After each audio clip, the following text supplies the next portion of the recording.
Hello and welcome to the Paddock Podcast with Adam McCullough, Stephen Howson, Jay Motti and me, Joe Smith. We're live with the Paddock Podcast every single Monday at 4 p.m. on YouTube. The Paddock Podcast title sponsor is Manscaped, the global leaders in men's below-the-waist grooming. Enjoy this week's show.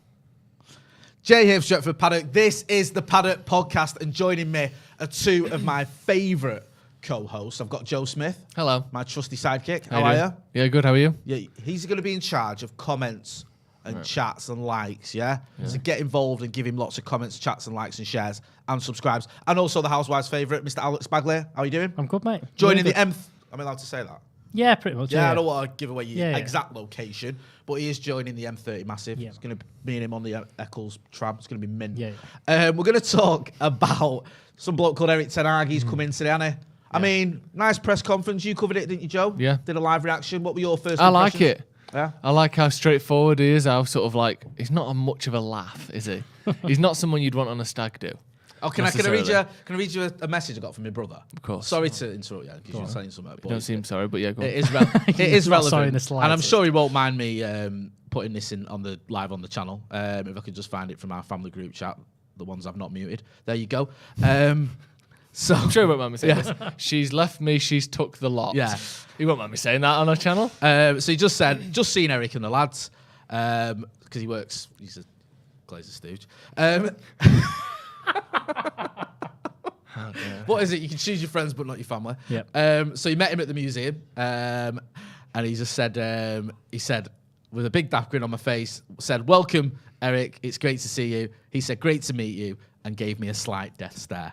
Nice. I've seen that a lot. So- like anyone that's asked for a picture with him, he's not smiled at all. He did I need to show seem you that. a little bit. He said he does have a little bit of an edge to him. But do you know what? This is what we need. We need this at Old Trafford. We need someone who can whip these absolute specimens into shape. We've had all the nicey-niceys with Wally, and to a lesser degree, Ralph Rangnick.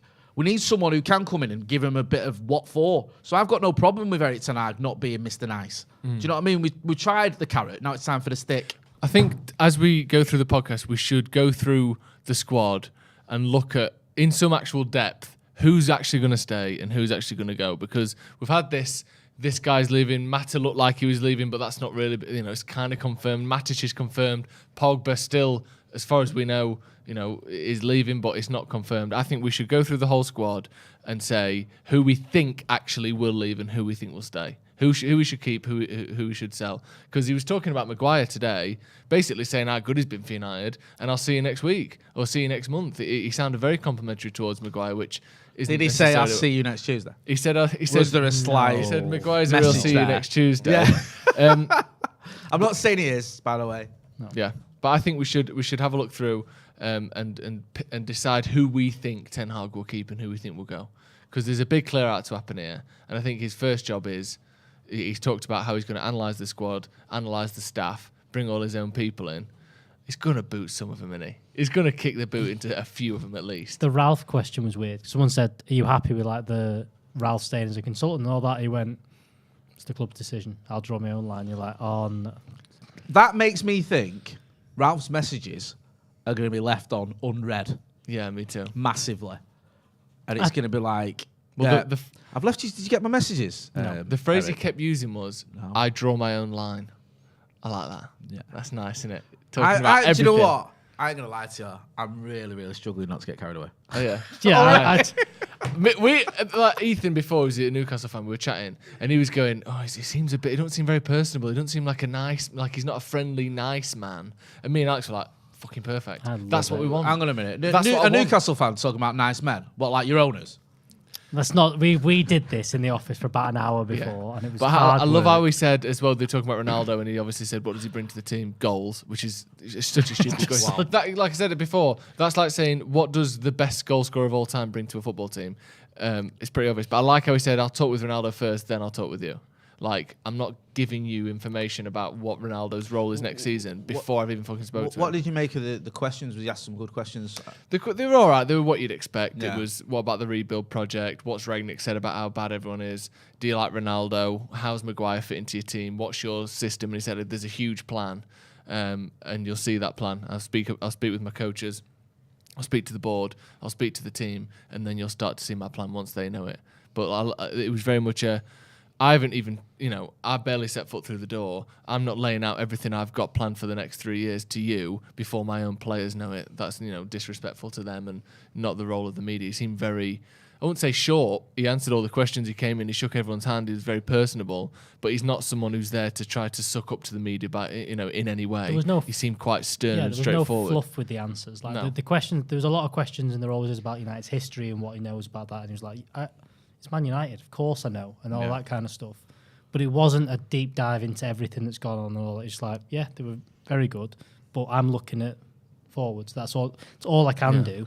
And he was short, but I think, like I said, we needed that, and we need that. And he sounds very confident as well. He's short, but the question about Klopp and Guardiola and whether you can win a title was like, yeah, of course you can. Because then the era's come to an end, and yeah, of course you can. Don't forget, there was how many managers won a title, Premier League title, when Fergie was still manager at United. Yeah. You still had the likes of, Blackburn, Chelsea, City and Arsenal winning titles. I know Fergie was a dominant force, but it was possible. So you can do it against Sir Alex, you can do it against Klopp and Guardiola. Of course you can. And also, let's be honest, I know he's only won one, but Klopp has beat Guardiola, and Guardiola's beat Klopp 4 of the last 5 years. Yeah. Each of them are beatable. So it's not, and we've seen Chelsea, I know it's only a one-off game, but we've seen Chelsea beat those teams as well. We saw Chelsea winning the final of the Champions League against City. Like, these managers are beatable in big games, so it's not unthinkable. And again, give us 2 or 3 years before we, start calling for anyone's head when it doesn't happen. But I don't think it's impossible for, reign to end or falter whilst they're still there. Like you said, Fergie, it happened under Fergie. He was the dominant manager, but 4 or 5 managers won the league that weren't him. Bring up all, bad memories, but we've seen Fergie throw away leads against Arsenal and City. Yeah. It happens, and he's still the GOAT. But my point is, if he can do it, or if that can happen to him, it can happen to these. Do you know what I mean? So whilst we've got to be patient, I think you made a good point the other day, Joe, about there is a level of patience, and I'll give Erik Ten Hag, but there's not a level of it's going to take 10 years before we challenge again. Let's not be silly about it. Because we know that it doesn't take that long. We've seen from Liverpool, from Chelsea down the years, even from City when they got all that money. It only took, 4 years before they started winning titles? They went from, was it 2008, they were taking 11th or whatever, and losing 8-1 to Middlesbrough. And then 4 years later, they were league champions. Yeah. And that's like, yes, they had loads of money, but they didn't spend vastly more than we will spend in the next 4 years. They just got the purchases more right than wrong. They got decent managers in, and they stuck to their plan, and they won the league. And 4 good years, any team with money can win the league in 4 good years. You just have to get those years right, and hopefully we're doing that. You mentioned about this team was second 12 months ago as well. He brought up in these, I think it was an interview this morning with United, because saying sometimes our managers are guilty of dismissing any positives from the past because they don't want to sort of give themselves a bit of a rod for their own back by going, oh, actually, we weren't that bad not that long ago. Do you know what I mean? They want to say, oh, we're awful for like the last 10 years, whatever. But so that's he said there's potential in this squad. They were second 12 months ago, and if things go right, they're not that far away. I think that this season has been shocking, absolutely woeful, but there are still good players in there, and they have shown it. People being so dismissive over a lot of players at United, saying, oh, they were never good, but they were. Harry Maguire, very good player.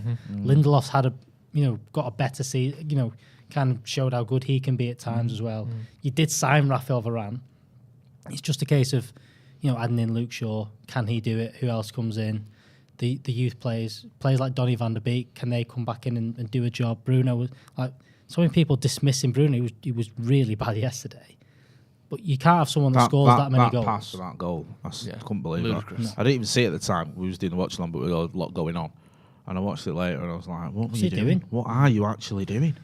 Laurie Whitwell wrote a brilliant article yesterday, which he must have been compiling and curating over the last 6 months. He's such a good journalist. So many words. He is, isn't he? He's brilliant. Do you know what I mean? Basically talking through the entirety of Rangnick's stay, all of those rumours about discontent, about arguments, about him struggling to cope with the pressure of being United manager, of not wanting to drop Ronaldo, not being able to change formation, Cavani basically phoning it in.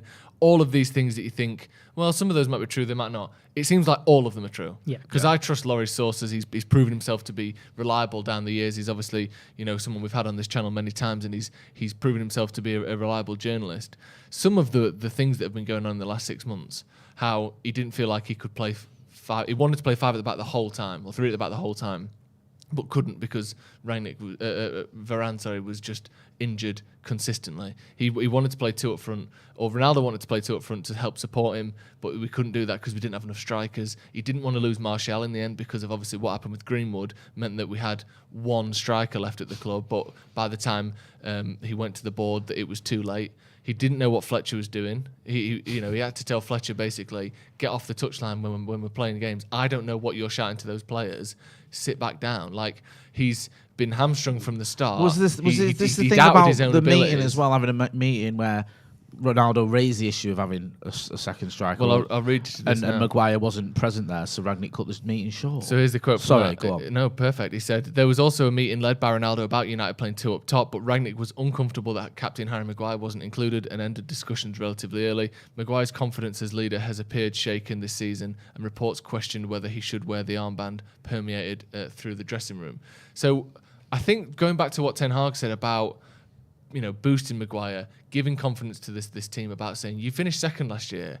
I think that's so important because I think as much as, yes, there is technical deficiencies, yes, there are players that wouldn't get in other top 4 teams in our team, we're still better than Palace, who beat us. We're still better than Norwich. I know we did beat them, but they scored 2 goals against us. They could have scored 4. We're still better than all the teams we've lost to this season. Except Brighton battered us. Exactly. Yeah, how many in Brighton's team, genuinely? Yeah. Let's not be silly about it, other than Danny Welbeck gets in our 11. I genuinely think 1 or not. Maybe Lamptey. Yeah. But realistically, Maybe the left very, back very few. had a good season. Is Cucurella. Yeah.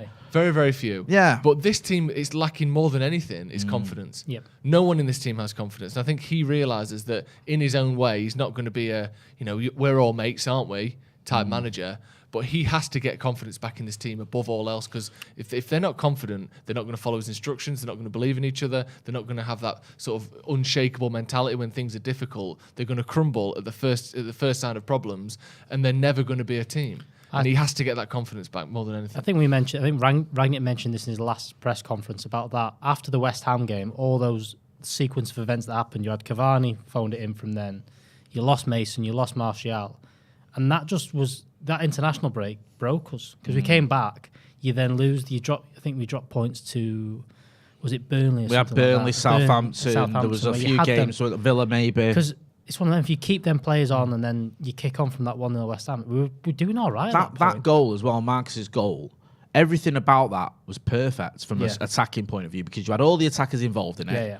Marcus getting a goal who needed one. Like Martial, he looked like he was almost done. He was involved. He played well. Everything you think, this, and we were there, weren't we? And it's like last minute, I think I nearly broke your nose squeezing you because I was going berserk. And then, like you say, you think this is it, and then no, that was almost the high point. There is something about that goal. Yeah, I'll read that out. This is weird. Talking about that game. Yeah. Apparently, the data, which so here's the situation. We had basically a bloke in Russia. Yeah, this is the guy, Lunetska, I think his name is, whatever his name is. Watching Manchester United games.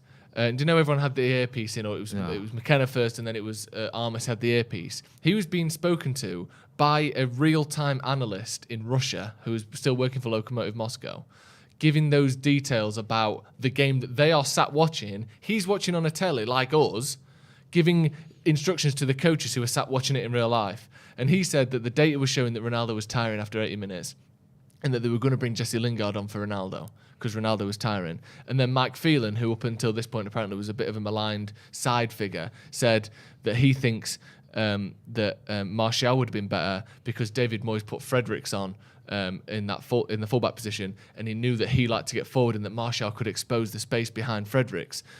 So I think Fletcher then told Rangnick that Phelan thought this. Rangnick listened, went with what Phelan said, gave the pep talk to Martial, it says here, and then the goal... It was Cavani to Martial. Yes, it was Martial Cavani to Ronaldo, Martial to Ronaldo to Rashford. Yeah. And we won the game with all of the subs that Phelan suggested playing a part in this goal. And again, that was one of the first times apparently that Rangnick could really listen to Phelan, who was kind of this almost side figure up until then. And it had been so sort of data-driven with this guy 4,000 miles away in Russia giving real-time or slightly less than real-time feedback to someone through an earpiece. Have you ever heard anything as ridiculous as Manchester United having someone who's on a work experience placement based in Russia giving... He was unpaid. That's what I mean. It's work placement. Paid by That's the what I club. mean. It's a work placement, right? from this kid in Russia, who I've literally never heard of until this morning when I did the news, telling the manager who to take off and who to bring on.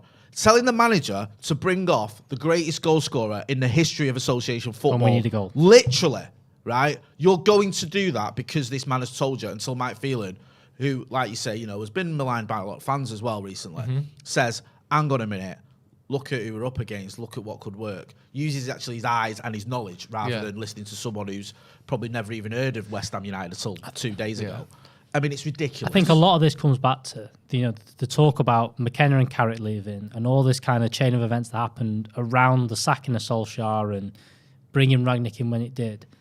The timing of it had to be rushed because we waited till after the international break to sack Solskjaer, when if you'd have done it at the start of the international break, which, to be honest, should have happened after the Liverpool game, even if you'd have brought Rangnick in, he'd have had 2 weeks to find coaches that weren't Chris Armas and a lad sat in Russia. Well, would have been all right. Would have been an okay decision. Because look, everyone's talked about Conte. I still think long term this probably is the better decision, and I think that would you swap top 4 now to have Conte instead of Ten Hag? Absolutely not. I wouldn't. For me, Conte has done amazing jobs where he's gone, but every time he's left, it's been like, I've left you this shit. And again, show. let's Cheers, be lads. honest, he's done amazing jobs at Chelsea, did an amazing job at Inter Milan. He hasn't done an amazing job at Tottenham. He also cheated at Juve. He hasn't done as well as Eddie Howe's done at Newcastle at Tottenham. Like, he's done a bit better than a faltering Arsenal and a fully dysfunctional Man United. Yeah. He's not done an amazing job. No, he's done a good job, I think he does get a lot of credit. I mean, he does deserve credit because ultimately... He does deserve credit. His remit was get us in the Champions League. Yeah, he's he done did that. But I think they lost to Brighton. They've had a couple of other results. They lost 4 out of 5 games at one point. It was like 6 out of 8 games. Like, he's been good. And, with Harry Kane and Son, he's got 2 of the best strikers in the world. Yeah. Whereas, had he come to United, he's got 1 in Ronaldo. Yeah. And we know the issues around and he that. got signings as well. Yeah, it would have been difficult. Can we just talk a little bit about you? What you mentioned there about the coaches brought in, about Armas, and I think there's another guy that we brought in as well, Sharp and Lenz as well. This is, again, from the same article, which is, like I said, just details basically the entire Rangnick administration, start to finish, everything that you think happened and didn't happen. He said he was thwarted in his efforts, this is Athletic and Laurie Whittle, thwarted in his efforts to appoint certain staff, which didn't help. He originally asked to bring in 6 staff, and he got 3. Not only was he new to the Premier League, remarking early on how teams at the bottom were even so hard to beat, but so too were Armas, Sharp and Lenzer. At the 1-0 win at Carrow Road, Armas expressed the surprise at the speed of the contest. Rangnick had in mind a former player with proven Premier League experience who could relate to the younger generation and join him as an assistant, but Brexit regulations meant a work permit was impossible. Next, Rangnick targeted a European coach tipped for great things, but immigration rules again blocked the approach. United tried to convince the authorities of his credentials, compiling a 35-page dossier for the FA, but there was no success. So in the end, Rangnick ultimately looked to his Red Bull connections for Armas and Sharp. So he got subpar coaches. United couldn't get it over the line to get the people he wanted. Didn't listen to him enough to get all the people he wanted in the first place. And so much of this article and so much of the last 6 months is defined by United's business and non-footballing ideas trumping the football side of the club. It's, well, we don't want to do that because that hurts money medium to long term. Yeah. Rather than what will actually be successful short term, which will then extend to medium and long term. It's, does that help the money side of things? Not really. Okay, we're not doing it then. No, I agree. Over and over again, that is the theme with this. Yeah. And it doesn't make Rangnick look good. It doesn't make any of them look good. But it makes the club look like scared, timid, just money-obsessed shitters. The only thing to pick up on this was all done under the Woodward era. And I do think that from everything that's happened since January, things have looked a lot better. You've seen the decisions that got made. The Ten Hag one happened quick, getting him in the door and done. It looks like signing the right people, already giving him the 2 coaching staff that he wants.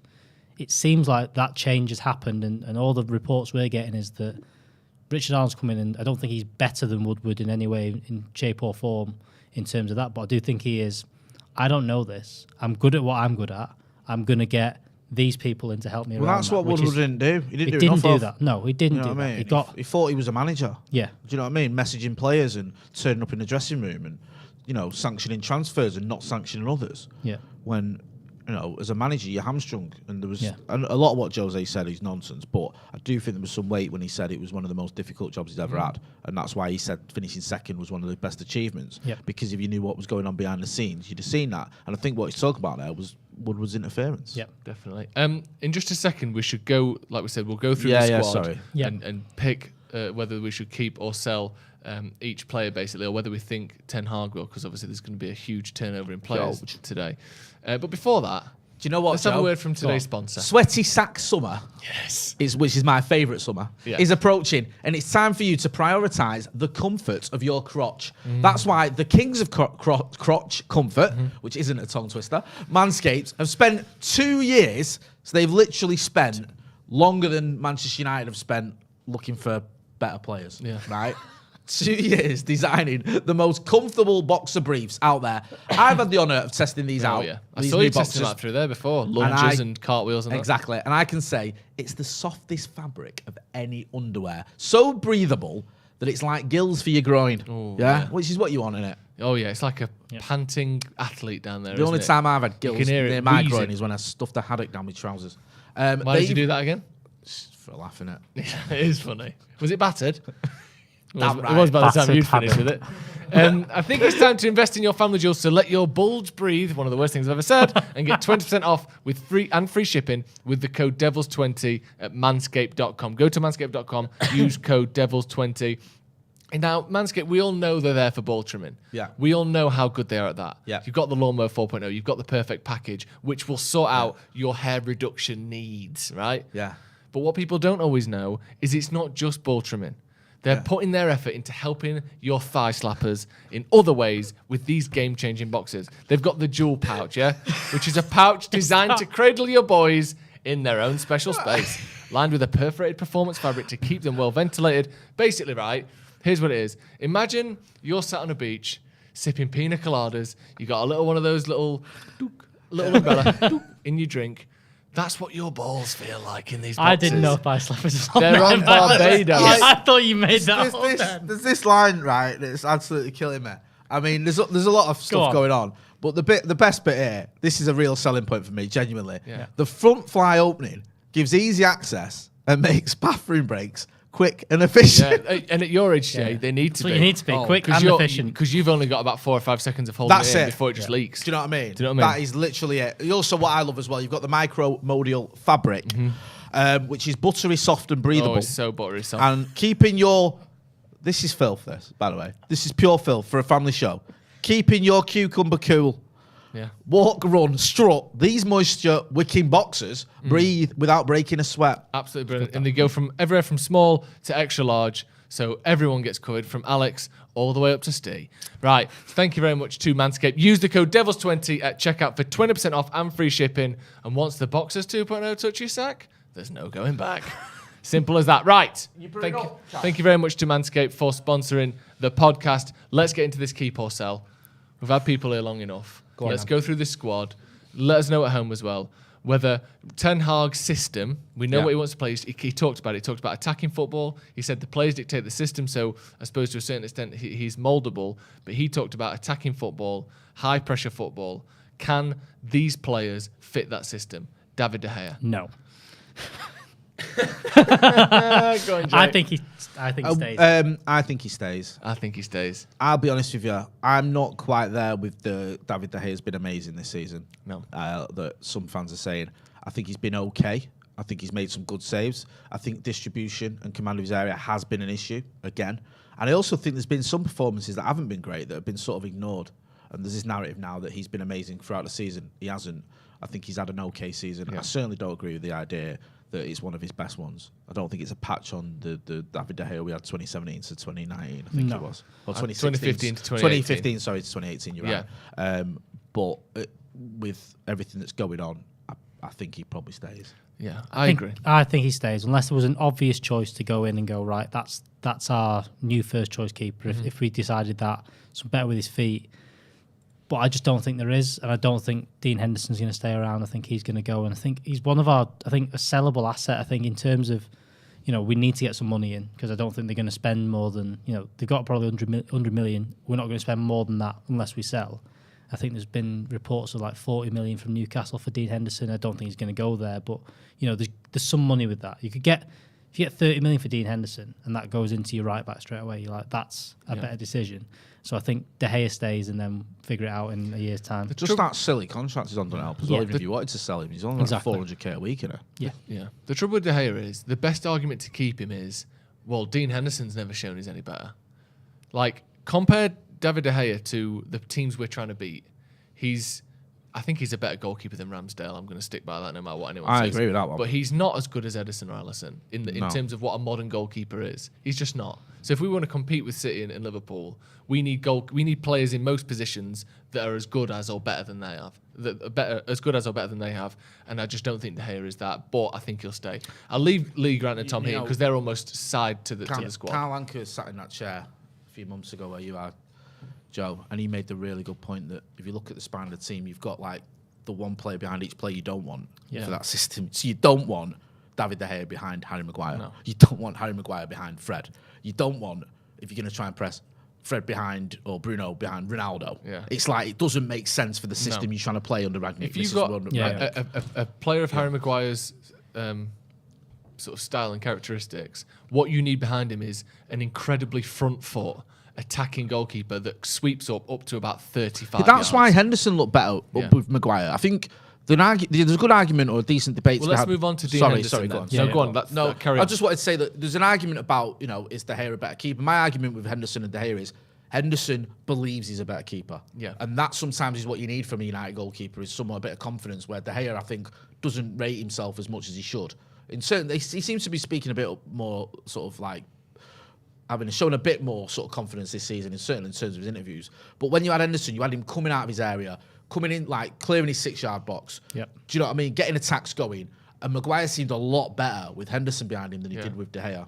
And that's not necessarily De Gea's a better keeper, just a different style of keeper that's suited. Henderson, is a different style of keeper that's suited Harry Maguire. Do you think we should keep Henderson? Do you think he'll stay? Me personally, I'd loan him again. Yeah. I just think he's 25. He's an infant in goalkeeping terms. If he went to Newcastle for 30 million quid, I get your point, it's about buying players. But if he went to Newcastle or wherever, smashed it, and De Gea had a wobbly season, you'd be going, we need to buy a keeper, someone like Dean Henderson. Do you know what I mean? And I just feel like give him one more loan. I don't know if he'll take it because I think he's a bit fed up of the fact he's had a loan at Sheffield United, smashed it, and then he's back to square one. What do you think, Henderson? Stay? I don't know. I think it depends on who offers what. If someone comes in and says, if we can't get a lot of money for him, you can shift him up. He can't do what he did this year. This year was just pointless. There's no point in him sitting on the bench. Play him in every Europa League game. You've got to at least do that. Maybe you could sell him. Maybe you could sell that to him. I just think you could sell it. As a manager, you go, listen, there's a lot of football this year. Potentially 60 games if you go final Europa and the League Cup and the FA Cup. I think Dean Henderson, for me personally, I think he's worth a go as number one. So you drop David De Gea? Yeah, I think David De Gea's been great. I feel like you almost have to cover your back when you're talking about De Gea because there's some people that are still so attached to the player he has been through this difficult time. But in terms of a shot stopper, over the last 3 seasons, he's been average or below, cumulatively. In terms of winning the ball from corners and set pieces, we all know watching him, he's not particularly good at that. In terms of his distribution and on the ball, it's not up to the highest standards. I don't know if Dean Henderson is good enough, but that's the thing. I'd like to know. Okay. Let me find out whether Dean Henderson is good enough. He might not be. He made mistakes when he came in for those 3 months. He wasn't great. But I think he has a lot of the characteristics De Gea doesn't. And I want to see for myself whether he's good enough to take over as number one for Manchester United. Give him a go. I agree, but you can't be spending 600 grand a week on goalkeepers. No, you have to. One of them has to go, and you're not going to sell David De Gea. That's the issue we're in. Is you're not going to sell him because no one's going to match his wages. You have to get rid of one of them. Even alone, you're going to have to pay half of Dean Henderson's wages wherever he goes. Yeah. So I think you have to cut with someone. And I know what you're saying about Dean Henderson, but if we get 30 million for him, we can spend 15, 12 months' time and get a decent goalkeeper. Just bite the bullet and do it, and just think that you may have to spend the summer after. Yeah, maybe. Maybe he's lower down on the list of priorities to change it. So we're saying keep them both? Ideally, but I don't think we can. Okay, so let's move to defence, because again, Lee Grant and Tom Heaton, I think either of them could come or go, but they're going to be replaced by players of a similar age, of a similar experience. I think we're going to have 4 goalies no matter what. They're not really a priority. Victor Lindelof, I think. Keep easily. I think not even remotely a debate for me. He stays fit more than Varane, and he's been better than Harry Maguire this season. I think he's a good centre half. I think it's a case of getting the right players around him, playing the right system. I think that if he was in City's team, I think he'd look a lot better than he does in United's team. I think a lot of players would, but I do think he's a good footballer that can play. I just think that he's one of them that, again, I think same with a lot of our players, we kind of isolate them. I think the same with Harry Maguire. I think Lindelof with the right system and keeping the ball, I do think Lindelof will be a good player for United, especially next season. Me too. I think he's got to stay. He's not desperate to be a first-team player. He's not someone that kicks up a fuss if he only plays 25 games a season. I think he's a good player. Eric Bailly, for me, he's got to go. He's just not. He just doesn't play. He's Me not and you did player. a thing, didn't we, last season? I think it was where Harry Maguire reached 100 games for United, and he got there about the same time as Eric Bailly. And Eric Bailly had been here 2 seasons longer. The worrying stuff is, again, we're going back to this L'Oreal article, the things that have kind of come out of from Eric Bailly, saying that he went on this AFCON trip, didn't go to the agreed upon location, so United then recalled him, and then he returned late and was injured. And you just kind of go, you can't be having that. There's the stuff about him questioning Harry Maguire this season. I think that the way he played, you had to, but you shouldn't not be a professional and do it. And there's a reason why Phil Jones played by the looks of it. That's the reason. It seems as though there was a big bust-up between Rangnick and Bailly, and Rangnick basically went, all right, you're not playing again then. And then which I like Rangnick for. We can't be doing that. Eric Bailly wasn't going to change our season. No. Coming in and out of it. And I think that you have to be better than that as professionals. And I think that's what United need. And you can't be having these kind of things going on at the football club. And I think there's a lot of people when they scream and shout about players come in and they've got to do this. Yeah. Don't look at the fact that there could be something like this going on. Yeah. And I think there's always so many things going on. And again, Eric Bailly is almost someone that would go under the radar in terms of being maybe a bit difficult, because you think of him as a peripheral part of the playing team, and therefore like he's a peripheral part of the squad. But when they're training, which is most of the time they're together, isn't on a match day. No. Most of the time these people are together is in the training ground. He's there as much as anyone. And it's almost, and I'm not blaming all the problems on him at all. It seems as though there's 10, 12, problems going on. But like, it's almost like he's out of sight, out of mind. But if he's falling out with the manager, it doesn't matter whether he's playing every week. It doesn't help the team harmony, does it, when you've got players in there who clearly aren't getting on with people? You can get away with it with certain positions. Players, maybe attacking wise, players that miss quite a few games, if when they come in they do stuff. You can't have it with centre back. No. You can't have a centre back who misses half the games. No. That is a worry for me with Varane. I love Varane. I think he's a very good player, but it worries me the fact that he misses so many games. I'm hoping that we can manage his injuries better and get more out of him next season, because you need a sort of settled centre back pairing. I know people might look at City and go, okay, they rotate, they have Laporte, they have Diaz, they have Stones, but they still have 3 at least very, very good centre-backs available all the time. Where we have, no disrespect, but let's face facts, Phil Jones ain't the levels we need. No. Do you know what I mean? And there's been question marks, when Maguire or Lindelof's form has tailed off, they've got to play him anyway. Nathan Ake probably would have played 30 games for us this season. Easily. Let's be honest. Right, let's move on. Phil Jones, again, he's rejuvenated his reputation a little bit, but it's time for him to leave. With 90 minutes of move on. football or whatever it was, or an hour and a half. Yeah. An hour and a half is 90 minutes. 2 hours, sorry. He played half at Anfield as well today. Yeah. Yep. Which didn't really do him any favours, to be honest with you. So, listen, you can sympathise with Phil Jones. I like the kid. I think, he spoke up. He's had some issues around mental health, and I know we all have for a long time on this channel saying you're going to stop the Phil Jones slander. The guy's won as many Premier Leagues as Liverpool Football Club and as many European trophies as Manchester City, but he's not good enough. No, he's not good enough. So let's say he's going. Harry Maguire, I just think, sorry to just go first. No, go on. I just think regardless of what we say, he will stay. Yeah. I don't think there's any way he leaves this summer. Do you? No. No chance. And this whole, and I can be guilty of it in the heat of the moment. Go, get rid of them all. Just sell them all. They're all rubbish. There's certain players you can't and won't sell, and he's one of them. You ain't selling a player you bought 2 years ago for 80 million quid. You're just not. No. And he's had a bad season, but up until this season, he's had a lot of good games for United. 3 seasons ago. Three seasons. I think. Look, I think he's been pretty good over as a whole. I think that one last season was very poor. I think me and you were talking about it last night. I think, I can't remember who it was, but it might have been you when Steve was there, about ceilings. Yeah. Certain players you think have got a high ceiling. Yeah. And I think Maguire has. Yeah, I do. I just think he's low level, he's poor, and he dips down to it. But in terms of can he be good enough? Yeah. Yes, he can. He's got an incredibly wide operating level. I don't think he's like with Jones. I think his ceiling isn't high enough. Yeah. With Bailly's ceiling probably is, but he's too erratic and injury prone. Varane's ceiling is very, very high. But I think Maguire's is high, and I think we saw it for Leicester. Forget the England. Games against Panama and Tunisia and all that nonsense. But for Leicester, we saw it, and we saw it for United. We did. You're right. We saw it for United. Those first 18 months, other than that little spell after Mykonos, until he got injured, very, very good, very good indeed.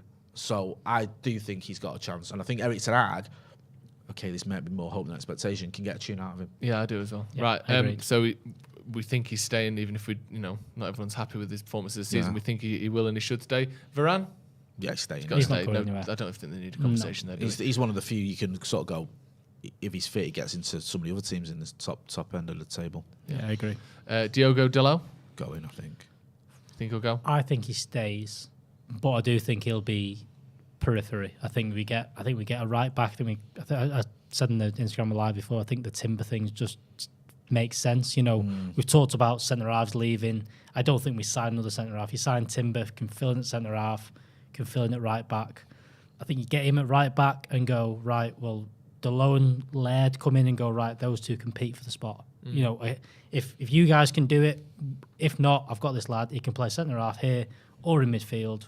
We're all right. I just feel with Dalot, he'd work if you had a back three. Perhaps a little bit better if you had someone behind him who can cover for him a little bit. I just don't think as a right back, and I like the kid. Again, I think he's not for want of trying. I think he puts a shift in. I just think his ceiling's too low. You want to go back to ceilings. I think his is too low for Manchester United. And I worry that I don't like sitting here and criticising United players, especially ones like Dalot, who, from what I've seen, has never given anything other than 100%. Yeah, of course. He's not someone that's taken the piss at any stage. No.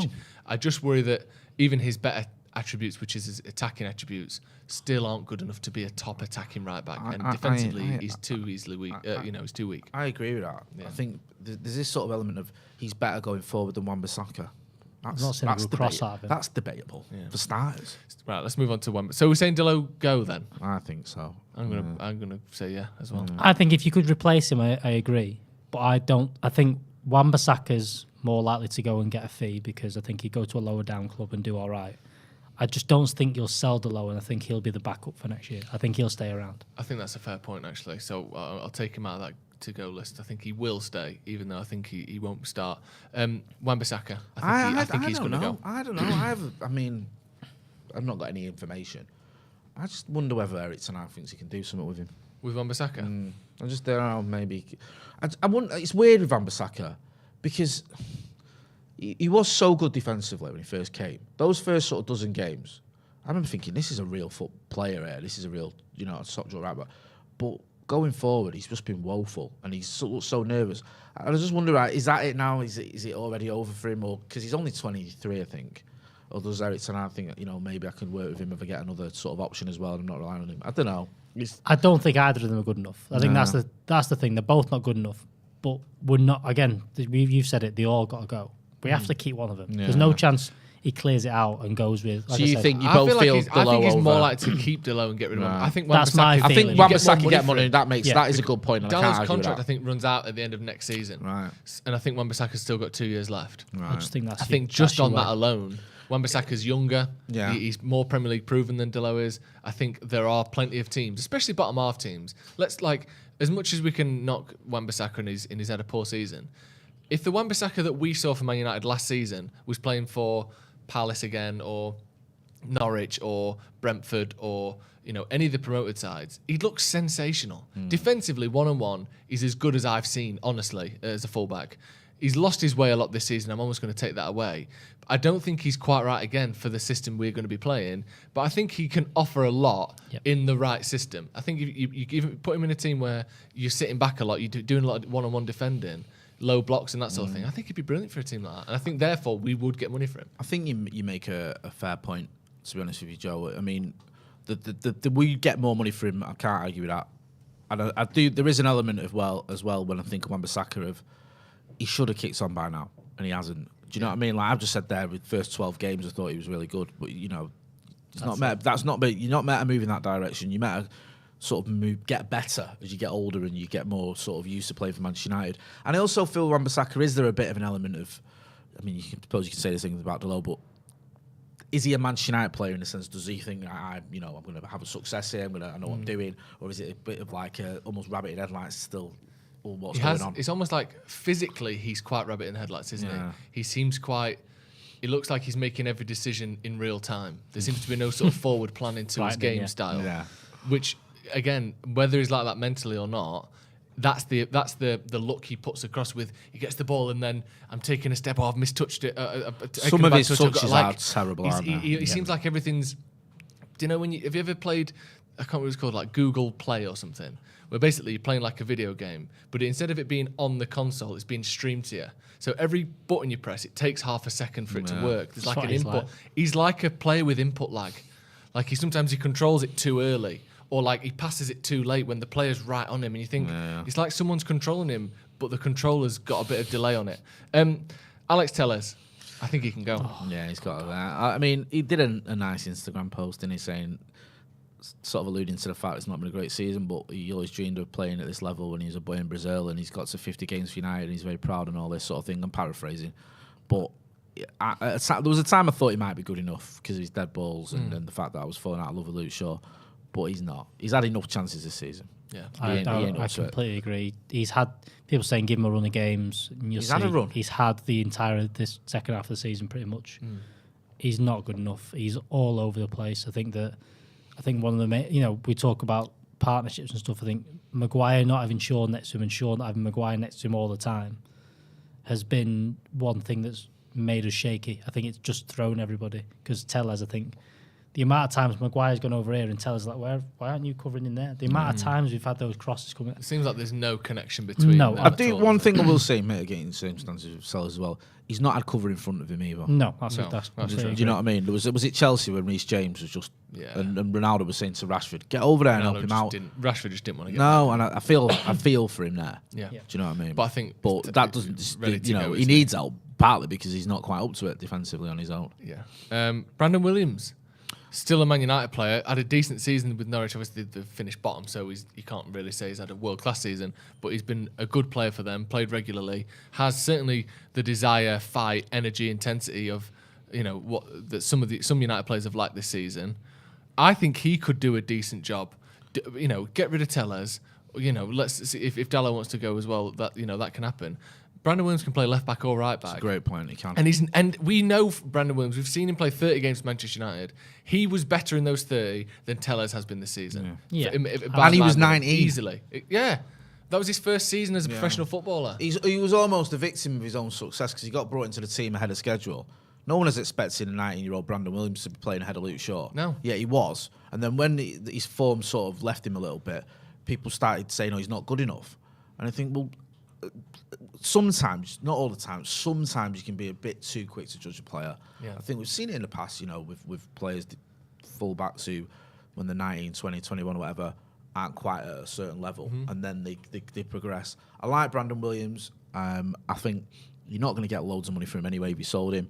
I would be willing to give him a season back at United. I think he's done all right at Norwich. I don't know a lot about it, but from what I've seen, I know he got a little bit of stick towards the end from some Norwich fans, but I think he's been one of their better players this season. I think, we've mentioned it all the way through and people pick up on it and say, you can't just have passion merchants, but Brandon Williams is going to throw himself into tackles and stuff, and I think he's got the quality. I think keep him around for next year. I think he should be strengthening fullbacks, but I don't think we're going to get 2 fullbacks this summer. No. I think there's other positions, and I think that you've got to keep Brandon Williams around. Speaking of Luke Shaw, I just think he'll stay. I can't see him leaving.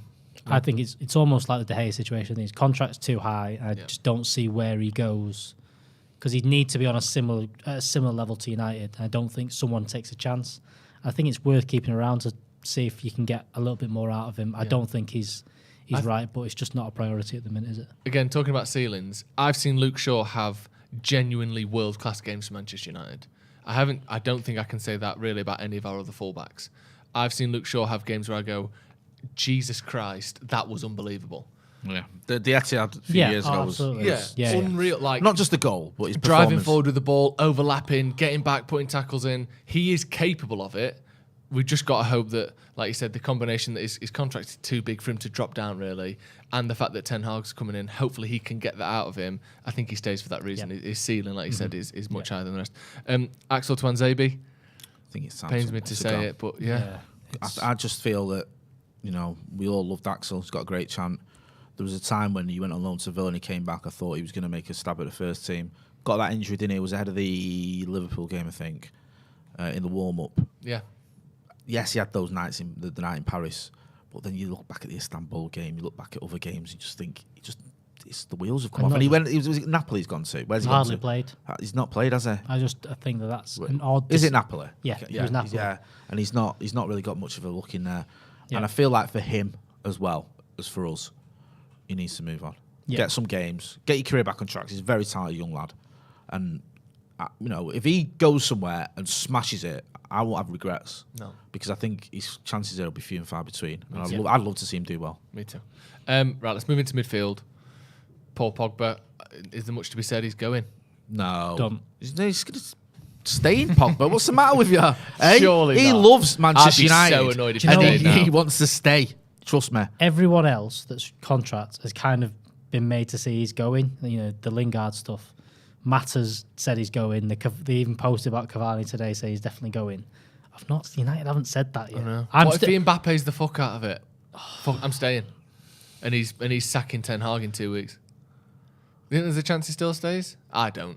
Even with all that, I agree. Like, we know Match is going, we know Matter's going, we know Lingard's going. All these people whose contracts have run out. I just think he's Pogba's still going playing footsie with whoever's coming in for him. Me too. He's still leaving that question mark there for PSG or for Juve. Just get an extra 20 grand a week, 50 grand a week. Yeah, I mean, there was this thing, the story that made no sense to me whatsoever. He agreed terms with City, but decided not to go because it upset United fans.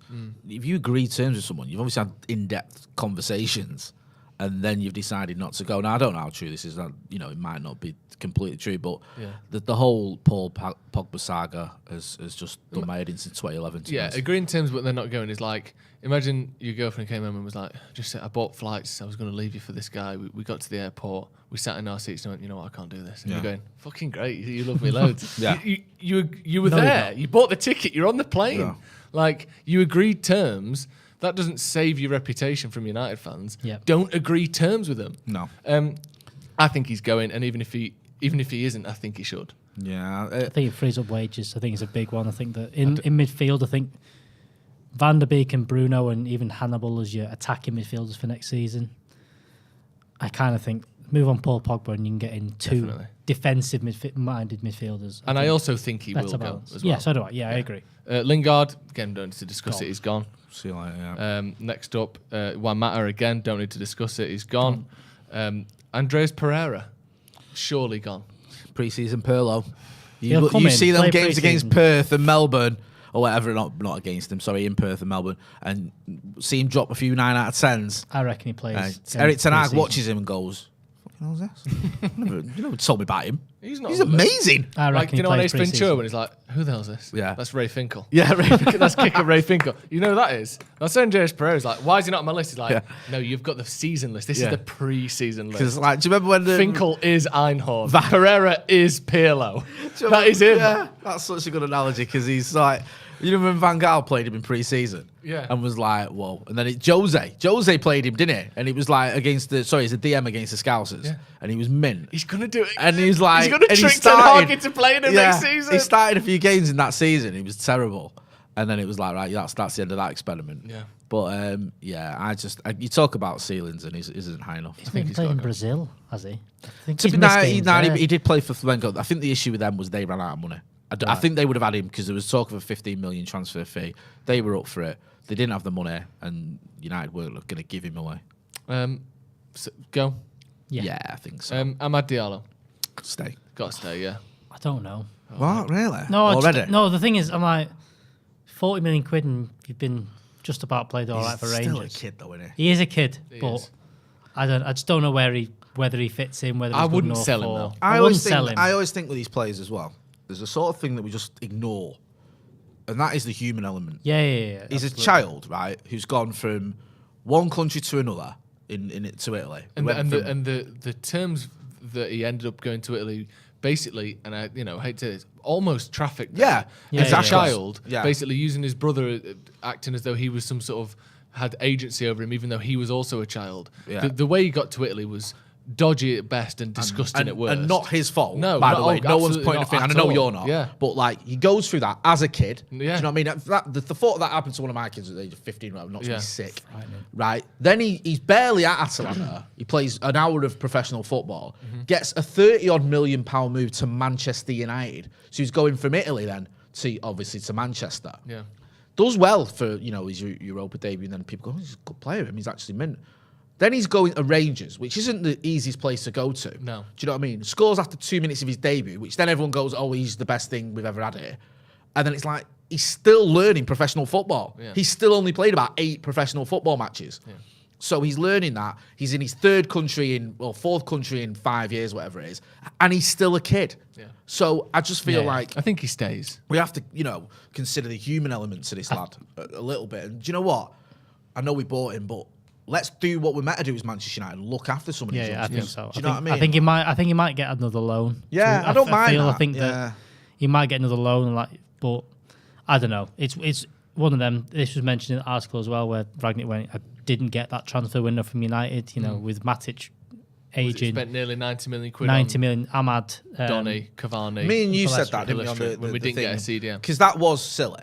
Yeah. Like, buying Palestra and Diallo and Donny van der Beek and all those players without getting a CDM was stupid. But that doesn't mean that I think Diallo, now we've got him, should just be shipped out No, or I don't sold. think I so. agree with you. A low move, I'm all right with. Let's go through some of these a little bit rapid fire. Yeah, I don't mind so if we we get go through for a this whole little bit. squad. I'm going to put people to you who I think are relatively safe, one way or the other. Fred, stays. Stays, got not to in the stay. debate. Bruno Fernandes, no Yeah, let's debate not for be me. silly. Yeah. James Garner, Stays for me. You know my thoughts on the kid? Yep. What I seem the give only him a thing chance. I've seen banded around is if Forest get up, give him a season in the Premier League. If he's Don't- not going to don't play, mind that one. I'll give you that. Yeah. I If wouldn't it was mind up to that. me, I'd rather he But came into certainly the not squad, sell. but I won't kick off if it that all happened. depends on who we On get in. loan, If we yeah. get nobody in again, which I'm hoping this is a different summer. But look, he's got to come in. He's got to play games wherever he goes. But yeah, I'd like to see him stay. Or, like I said, loaned back to Forest in the Premier League if they get up. Scott McTominay. He's going to stay, innit? Yeah, I don't think he should start. He with me, needs but a I better think he season should next stay. season, though. Yeah, These interviews aren't enough for me. No. He needs to start doing more on a football pitch. me too. Nemanja Matic, gone. Gone. We know that. That's confirmed. Donny van der Beek. I think because of the Right, Erik quite Ten a bit Hag more connection, discussion. I think he'll probably stay. Yeah. I think that, he's done okay-ish at Everton. We had Matt Jones on from the Blue Room who was waxing lyrical about him a few months ago. But since then, he more or less got injured and didn't play until the recent game where they got battered, didn't they, off Arsenal, but he scored. So I think because, like I say, Erik Ten Hag knows him, he's probably, got enough to point out at his time at Goodison and go, listen, I went there, I proved myself to a certain degree in the Premier League. I deserve some minutes. And I think he, if Erik Ten Hag is... Yeah, I think so. And in a system that Sort of suits knows him, him, they'll he give him a can chance. certainly. I think he can certainly be effective enough to be a squad player, if Yeah. nothing else. Facundo Palistri, who I wouldn't, again, a bit slight sort of touch of Diallo's about him. Done well for Uruguay, I think, can he? He's had a few games for them. I remember, I'm not an expert by any stretch of the imagination. I remember doing a few paper talks about 6 months ago where he played a couple of times and they were raving about him in Uruguay. Yeah. So, that's anything to go off. He's still a young lad. Maybe there's a future there. I'll be honest with you. I shouldn't say this, but I'm not that fussed either way at the minute. No. And, I'm the same. I agree. He's not- If he he doesn't- left, he I'm not doesn't going to be even crying seem- about it, he's- and I might be wrong about that, but I'm just... yeah, is it 2 seasons has been here? He hasn't seemed. He's 20 years old, which is young, but not so young you can't play football. And he hasn't even seemed close to a first team. Did all right, didn't he, in pre-season? It was against QPR where you thought, yeah, he's a player, but again, there's neither in or there. Anthony Martial. I think he's got to go, hasn't he? He's one of the few saleable assets we've got. The only trouble is his value's decreased after that pretty disastrous spell at Sevilla. Yeah. I think he gets a run at pre-season to see what he's about. I think Ten Hag looks at him and says, "Let's see what you've got." But with the eye of if someone puts a good bid in, you go in. And again, all depends on the ins. I think this all depends on if you get all the centre forward, if you get someone else that can rotate in for Ronaldo at times, or even start ahead.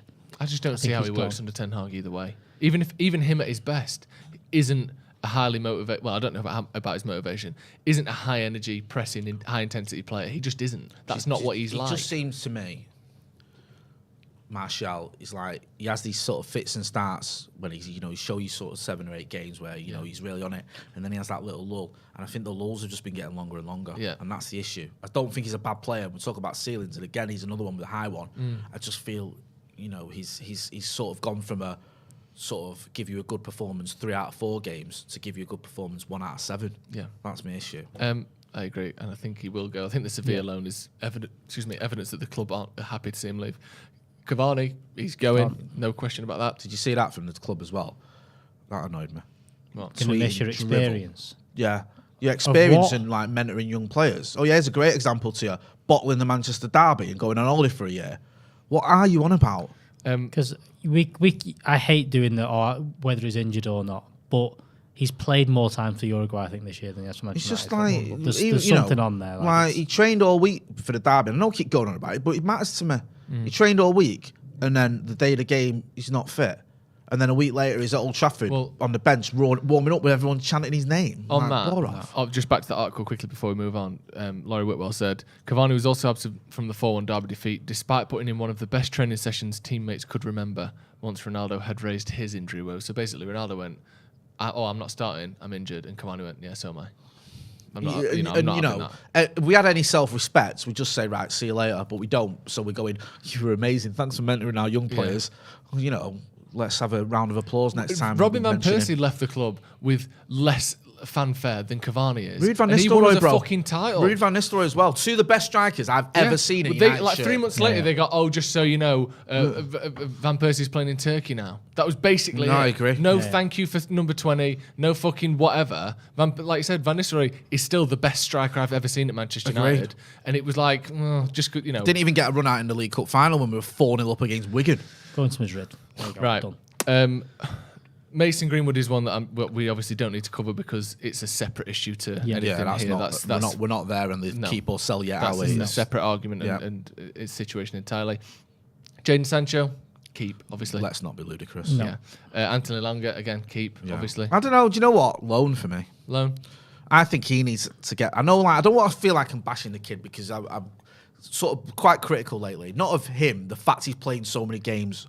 I don't think he should be. And I think he's been forced into it because some of his teammates either don't want to know, have got things going on, or haven't been good enough. But I think he needs to go away, have some games, get back into goal-scoring sort of mode, and then come back. Yeah. Or even just be on the bench. Even if he's on the bench, United rotated in, I think that's the position he needs to be in next year. Again, a lot of this is down to who we bring in. We can't be in the position where we're playing Medbury, Cavani, we played Medbury, Cavani, or Langus front 3. That shouldn't. Let's be honest. What's that like? One's going and the other 2 shouldn't be starting. I love Hannibal. And this is the whole thing about. Got to manage these players properly. Yeah. Dave Pritt made a good point about Garnacho getting his debut for like 12 seconds. He said that annoyed him. He literally come on and then the game ended. That's not a debut. That's not a debut anyone wants. Do you know what I mean? Like, it's little things like that. Like, you got to manage them properly. And I just don't think we are doing it at the minute. And I hope Erik Ten Hag sorts out because he's got a very good reputation with youngsters. I know he's obviously, he's a youngster, but he's been in the first team squad. So we'll go through him. Tahith Chong, presumably you can go. How many times are you going to say loan him? I don't know. Yeah, What is he down 21? We can do. I think it might be time. He's not had a good time of it with injuries. He did well at Birmingham, then he got injured 22. again. 22. You know what I mean? That's older than Jadon Sancho. Yeah, same age as Sancho. I'd say if we can get, say, 10 million for him, maybe that's ambitious because he's not played that much football. And finally, then Cristiano Ronaldo. It's a big talking point. Not be silly. Actually, no, we've got one more after this. Sorry, Cristiano Ronaldo. I'm not taking a 24-goal striker out of this team. No, that's the last thing. That would be insane. Even if he isn't perfect for Ten Hag's system, which there were again in that article. I keep referencing it because it's such a perfect sort of compendium of the last 6 months. But it talks about how Rangnick admitted eventually publicly that Ronaldo isn't a pressing monster. That's not what he ever has been. he's still got more goals than anyone else. We still can't risk losing that. Even if we bring someone in that eventually sort of takes over from Ronaldo under Ten Hag, you can't say that now. You can't start next season with him out and Núñez there, hoping that he's going to get more goals than him. You just can't do that. In fact, you've got, is it like Mason Greenwood, our third top scorer or something, and he's not played since January? Yeah. What's that tell you? I think that Can't rely on any of these players for goals. No. you need Ronaldo. Other than Ronaldo. Because the thing is, next year, the expectation is a long way down. But if you need someone, if we do manage to get through to finals of something, or we can get into some big games, you need players like Ronaldo around there. You need, even if he isn't starting every game next season, which I kind of think he'll still play a lot of games, you need players like him. Because if we do get to something, you've seen it with how kind of when Liverpool were blooding that team together, they didn't have those match winners or someone there to do it. Arsenal at the minute, who have done this revamp and started again, haven't got them kind of players. You need someone like Ronaldo who can push this squad, if you get some younger players in, over the line. If he's managed correctly, you just can't be relying on him for 50 games a season. No, and if Ronnie's willing to stay, I respect that. Yep. And I'm glad about that. And I think that with the right person alongside him, we can get a good tune out of him. Just as a little Joe's prediction, which isn't a feature, I'm just Go bringing on. it. Go on, Joe's you can make prediction it is a that feature if you want. we're about to see, with Haaland going to City, with Mbappe staying at PSG, we are about to see a hell of a lot of Ronaldo back to Real Madrid rumours. Yep. That's my little. They could do with a striker. They've got people leaving. They know he works. They know he'd still work in the league. Let's be honest, for another couple of years. I think there's going to be loads of rumours. Whether it happens or not, Does he do that again though? Goes back to another club again? maybe. It's a lot. It's still a lot. I don't think he will, but I think those rumours will be circulating like mad over the next few They'll weeks. sign Salah. It'll be fine. And then lastly in the squad, then Marcus Rashford. He does need a better season, but I still think there's a player there, and I'm hoping that someone like Ten Hag can get the best out of Marcus, because it's been an awful season for him. Yeah. He's been as bad as I've ever seen him. He's got to stay though, hasn't he? He's got. At least Yeah, this I'm one, not- you know. He's got a lot in the bank for United. Yeah. For how People he played when he was forget that, injured. don't they? How he played when he was injured. How good he was. I think people overlook how good he was, and people saying he's not good enough. Look, technically, they're all same thing with Bruno at the minute. Oh, he can't do that. He gives the ball. Okay, he does, but someone coaching him, they can get to that level. I'll be honest with you. I'm baffled at the level of hatred Marcus Rashford gets by some players, by some fans. Sorry, I understand he's not had a good season and he's not been good enough. I've said that myself on this channel 100 times. But there's people out there that absolutely, like United fans, that seem to despise him. Yeah. And I just don't understand that, because he's a kid who's, like you say, he's played for injury. He's scored a lot of goals. He scored important goals. He's given us something to be proud of. He scored in big games against the likes of City and the Scousers and Chelsea and Arsenal. He's done all that.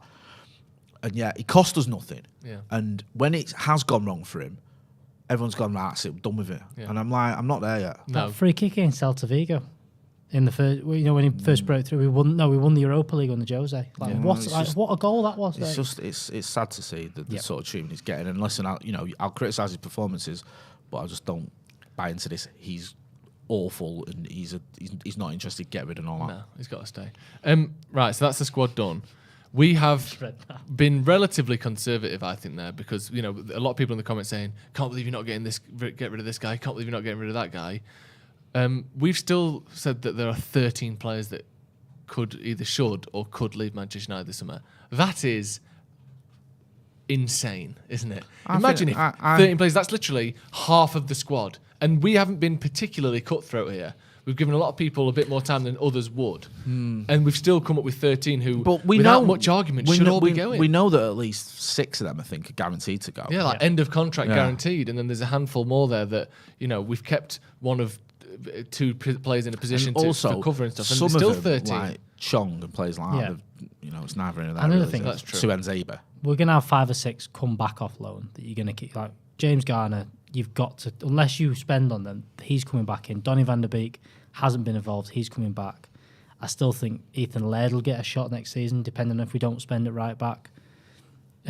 Martial, or you'll get a replacement. There's 4 or 5 there that will come back into the squad. So you won't. This thing of we're not going to sign 13 players. We get 5 players over the line. Summer. You bring 5 players back in from loan. You've added 10 back. After you've lost. You've 13. streamlined a bit of the squad, taking it from 26-man squad to a 23, 22-man squad, and you've improved the dynamic and the mentality of the dressing room. Hopefully. Yeah, hopefully. Jay, who's your Wally of the week? Oh, right. For anyone who doesn't know what Wally of the Week is where we basically call someone a Wally and think they've been a bit of an idiot this week. And Jay, sometimes it's meant to be a sort of light-hearted poke fun at people. And Jay often calls out people for, sort of social injustice. Go on, Jay. Who's your Wally of the Week? I don't want to make it political. Yeah. Hey, of course you don't. And then yet you do every week. You do Jay. every week. And yet here we are, sat here watching you make it political once again. I just feel like, I don't know if you saw you always have a Tory put up for interviews, and it was Nadeem Zahawi, the education minister yesterday, who was like literally gaslighting himself during an interview. It was just ridiculous about this whole Boris Gate, and then other things like his kids go to private school, but we are levelling up and all that. Just a car crash interview by someone who obviously doesn't give a toss. Yeah. Like, just doesn't care. And it just infuriates me because, we're in a situation there where so many people are struggling. We've got all these things going on, and you just get these numpties coming on the telly and just trying to tell you that everything's okay and you need to stop worrying about it. Yeah. Do you know what I mean? It's easier said than done, innit? Completely agree with you. Alex, who's yours? I've gone for a bit of a collection of people.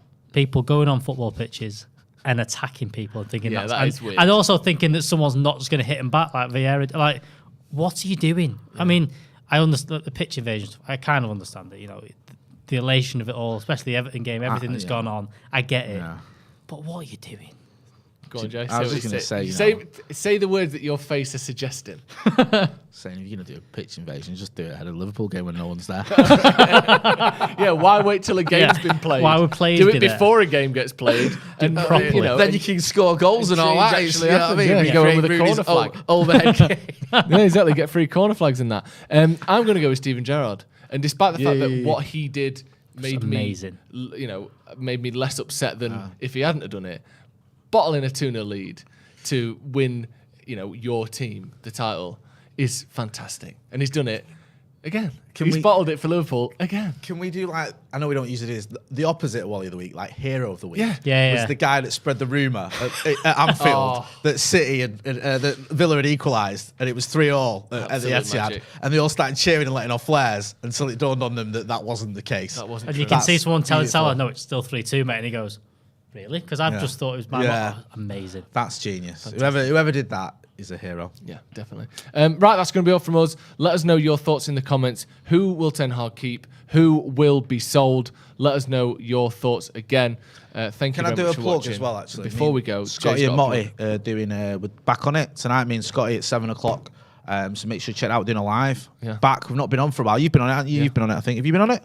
Get you back on it anyway soon. But yeah, me and David Scotty and Motti podcast at 7 o'clock live. So I'll tweet it out. Check it out. Make sure you check that out over on Jay's Twitter at JMotti. Check out Alex Bagley, Alex_Baggers.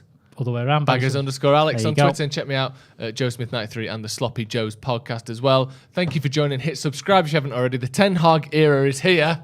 Exciting, isn't it? Isn't it? Yes. See you in a bit. It's coming.